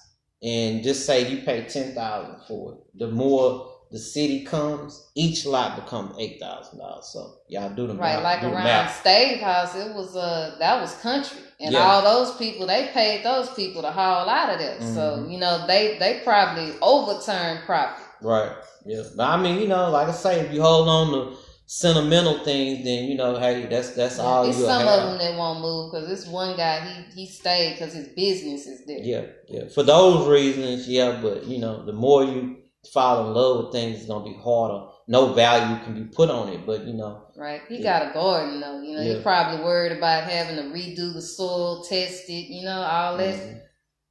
Yeah. So that's what I would think about. Yeah, so we're going to get out of here. You know, we're glad y'all came. But like I say, tell y'all friend, come check out the Jen and Tony Show. We got the Jen and Tony Show page up now. You know, go follow that. And, you know, we appreciate y'all. We'll be back tomorrow. I don't know what time, you know, so we'll be with Stave sometime tomorrow. If we don't get to do it live because of work, people working and everything, we'll go ahead and record it and I'll just upload it. You know, maybe on the YouTube. Maybe I'll do the first YouTube. Well, you need to hurry up and end this because I got to pour it out. So I got some stuff to we'll see y'all. Thanks y'all for coming.